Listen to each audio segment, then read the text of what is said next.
ស្ដីបងប្អូនទាំងអស់គ្នាសម្រាប់ថ្ងៃនេះខ្ញុំមានរឿងដ៏ព្រឺព្រួយមួយមកចែករំលែកបងប្អូនទាំងអស់គ្នា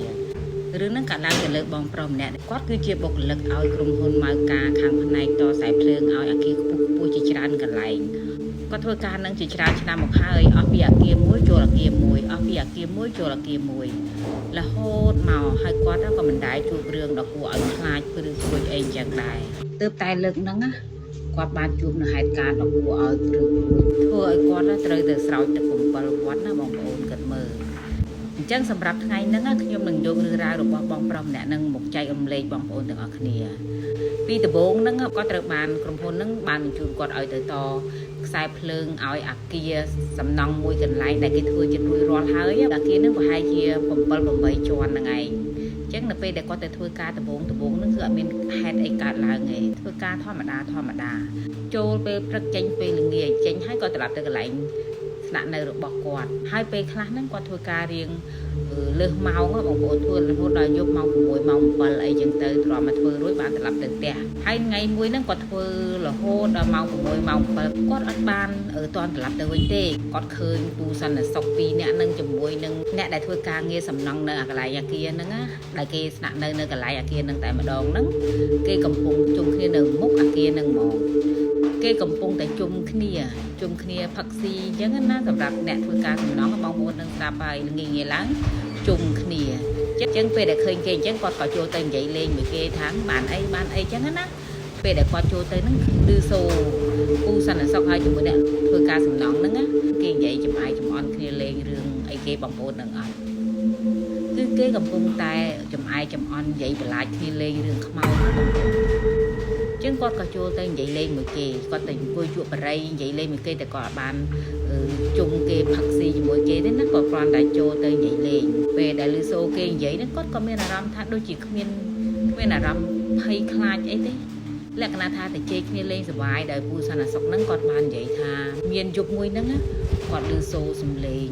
មនុស្សដើរក្រេះក្រោះពីជាន់លើមកជាន់ក្រោមពូសន្តិសុខហ្នឹងមានគ្នា2នាក់អញ្ចឹងហើយគាត់ក៏ឈួលពិលគាត់ក៏ទាញពិលឈួលមើលតែនៅពេលដែលគាត់ឈួលមើល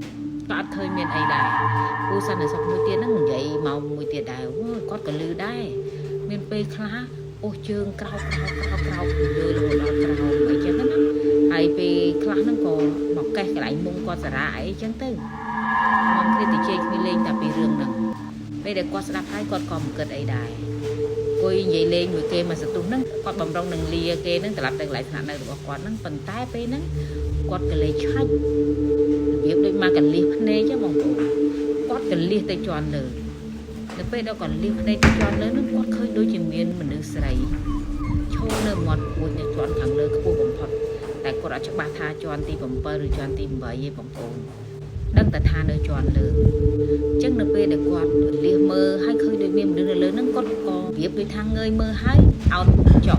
ពេលដែលមានអារម្មណ៍ថាដូចជាមានមនុស្សនៅអញ្ចឹងមិនគាត់ក៏ប្រញាប់ងើយមើលម្ដងទៀត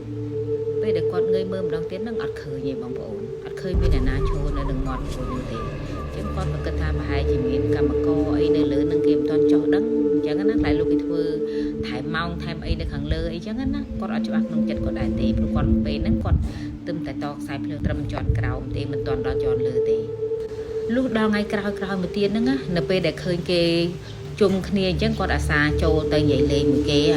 ហើយក៏ដូចរាល់ដងដែរបងប្អូនពេលដែលទៅនិយាយហ្នឹងគឺពួកគេគ្មាននិយាយអីក្រៅពីនិយាយរឿងខ្មោចទេបងប្អូនគេចូលចិត្តនិយាយមែនទែនអញ្ចឹងពេលហ្នឹងគាត់កលៀសភ្នែកមើលទៅជាន់លើនឹងទៀត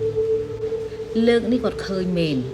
គាត់ឃើញគឺជាមនុស្សស្រីស្រស់ហ្មងព្រោះលើកនេះមិនមែនមកកលៀសភ្នែកគាត់មើលតែម្ដងលើកនេះ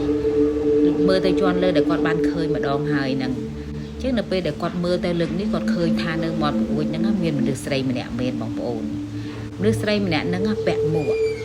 ពាក់អាវរបៀបកម្មករសំណង់ពណ៌រៀងភ្លេចាំងពលឺភ្លឺហ្នឹងគាត់មើលទៅឃើញអញ្ចឹងព្រោះពេលហ្នឹងប្រហែលជាម៉ោង6 7អីហ្នឹងឯងគាត់មើលឃើញអញ្ចឹងហើយគាត់សំណោះថាអូណោះមនុស្សស្រីស្មើនឹងឲ្យនៅខំប្រឹងធ្វើការទៀតតែគាត់អត់គិតអីទេគ្រាន់តែគិតប៉ុណ្ណឹង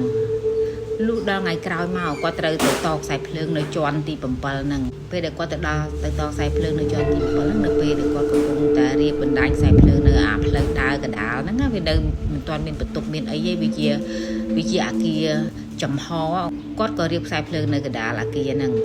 គាត់បានរៀបជាមួយនឹងអ្នកធ្វើការជាមួយគាត់ហ្នឹងពីរអ្នកផ្សេងទៀតនៅពេលដែលគាត់កំពុងតែរៀបហ្នឹងស្រាប់តែអ្នកធ្វើការមួយគាត់ម្នាក់ទៀតហ្នឹងនិយាយប្រាប់បងឯងមើលមានមនុស្សស្រីម្នាក់ឈរនៅមាត់ប្រួយក្រោយខ្នងបងឯងហ្នឹងឈរមើលមកយើងរហូតហ្មងបងតាំងពីយើងចាប់ផ្ដើមធ្វើការរហូតមកដល់ឥឡូវគេមានការអីជាមួយយើងហីមើលទៅឃើញឈរមើលរហូតនៅពេលដែលបុគ្គលិកនឹងនិយាយចឹងគាត់ក៏ងាកខ្វាច់ព្រោះថាអាប្រួយកញ្ចក់ហ្នឹងគឺវានៅក្រោយខ្នងគាត់ហ្នឹងឯងចឹងនៅពេលដែលគាត់ងាកទៅហ្នឹងគាត់ឃើញថាមានមនុស្សស្រីមែនឈរនៅហ្នឹងចឹងលើកនេះមិនមែនតែគាត់ម្នាក់ឯងទេដែលឃើញហើយវានៅពេលថ្ងៃទៀតបងប្អូនសូម្បីតែគ្នាគាត់ពីរនាក់ទៀតហ្នឹងក៏ឃើញដែរតែវារៀងនៅឆ្ងាយប្រួយហ្នឹងនៅឆ្ងាយណាព្រោះអាគារវាធំគាត់នៅកណ្ដាលអាគារអញ្ចឹងណាជុំវិញហ្នឹងមានប្រួយមានអីចឹងទៅលើស្រីម្នាក់ហ្នឹងគឺឈរនៅមាត់ប្រួយហ្នឹងឯងឈរមើលមកគាត់គាត់ក៏លេចមើលហើយគាត់ក៏ថាមិនតែដឹងគេធ្វើការងារបនគេពិនិត្យការងារអីបនគេតែដឹងគាត់និយាយចឹងណាហើយក៏គ្មានរឿងអីកើតឡើងទៀតដែរបងប្អូនប៉ុន្តែលុះដល់យប់ឡើងនៅពេលដែលគាត់ត្រឡប់ទៅដល់ផ្ទះវិញហ្នឹងអ្នកដែលធ្វើការមួយគាត់ដែលនិយាយប្រាប់គាត់ថាមានមនុស្សស្រីឈរមើលគាត់ពីក្រោយខ្នងហ្នឹងណា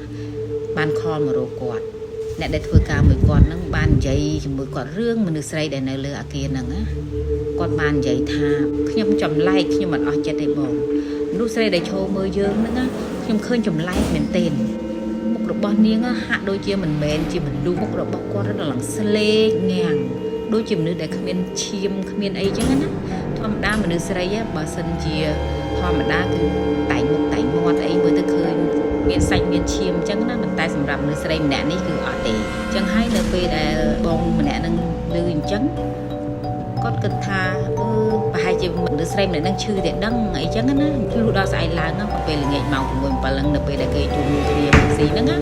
គាត់ក៏ចូលទៅម្ដងទៀតលើកនេះក៏ចូលទៅគាត់សួរគេហ្មងបងប្អូនសួរពូឯងសន្តិសុខធ្វើការនៅនឹងយូរនៅពូសន្តិសុខគាត់ថាគាត់ធ្វើតាំងពីអាគារនឹងទៅចាប់ផ្ដើមម្លេះពូចុះពេលដែលអាគារនឹងសាងសង់អីផ្សេងហ្នឹងមានហេតុអីដែលមានរឿងរ៉ាវអីកើតឡើងអត់ពូនឹងក៏សួរឯងជួបអីមែន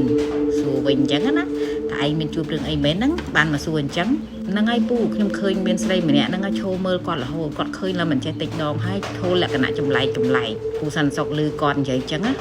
រៀងដោយស្រឡាំងកាំងតបមកគាត់សួរទៀតថាមានរូបរាងម៉េចឬស្រីម្នាក់ហ្នឹងគាត់ក៏រៀបរាប់ប្រាប់ថាពាក់មួកពាក់អាវ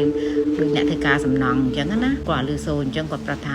ឯងត្រូវហើយឯងត្រូវខ្មោចលងហើយហេតុអីព្រោះអង្ការពេលដែលអាគារនឹងគេឡើងដល់ជាន់ទី7ហ្នឹងស្រាប់តែមានមនុស្សស្រីម្នាក់ហ្នឹងប្រហែលជាមិនស្រួលខ្លួនខ្យល់កោឬអីទេធ្លាក់ពីលើអាគារក្បែរប្រួយហ្នឹងធ្លាក់មកបាក់កស្លាប់នៅខាងក្រោមខាងមុខនោះបន្តិចហ្នឹងឯងហើយគាត់បានចង្អុលទៅកាន់កន្លែងដែលស្រីម្នាក់ហ្នឹងធ្លាក់ពីលើអាគារស្លាប់ឲ្យបងប្រុសម្នាក់ហ្នឹងឃើញក្រោយពីពូនឹងនិយាយចឹងហាក់ដូចជាគាត់ភ្ញាក់ព្រឺតហើយភ្នែករបស់គាត់ហ្នឹងគាត់ក៏ងាកទៅមើលអាចន់ដែលគាត់ចំណាំទៅឃើញមនុស្សស្រីម្នាក់ហ្នឹងឈរនៅលើហ្នឹងពេលដែលគាត់មើលទៅហ្នឹងបងប្អូនគាត់ពិតជាឃើញមនុស្សស្រីម្នាក់ហ្នឹងឈរនៅហ្នឹងមែនឈរមកផ្លេតហ្នឹងហើយបន្ទាប់មកបងប្អូននឹងអត់ថាមានរឿងអីកើតឡើងស្រាប់តែមនុស្សស្រីម្នាក់ហ្នឹងទម្លាក់ខ្លួនពីលើដាំងចុះមកខាងក្រោមឬសូរតែផាំងទាំងដែលគ្មានអ្នកណាគេឃើញមានតែគាត់ម្នាក់គាត់ដែលឃើញហេតុការណ៍ហ្នឹងគាត់ឡើងស្រឡាំងកាំងមកបងប្អូនគាត់ស្រឡាំងកាំងមែនទេរហូតដល់ពូសន្តិសុខជាមួយនឹងកម្មករសំណង់នាំគ្នាផ្ទះទ្រូងផ្ទះខ្នងគាត់ផងអីផងនៅពេលដែលឃើញគាត់គាំងនៅនឹងកន្លែងអញ្ចឹងណាគាត់ឃើញនឹងភ្នែកស្រស់បានគាត់ហ្មងអញ្ចឹងហើយធ្វើឲ្យពូសន្តិសុខសន្និដ្ឋានថាប្រហែលជាគាត់ត្រូវខ្មោចលងអីចឹងណាបានយកគាត់ទៅស្រោចទឹកស្រោចអីនេះហើយគឺជាហេតុការណ៍ដែលគាត់បានជួបរហូតដល់ធ្វើឲ្យគាត់ចេះខ្លាចខ្មោចរហូតដល់សប្តាហ៍ថ្ងៃហ្នឹង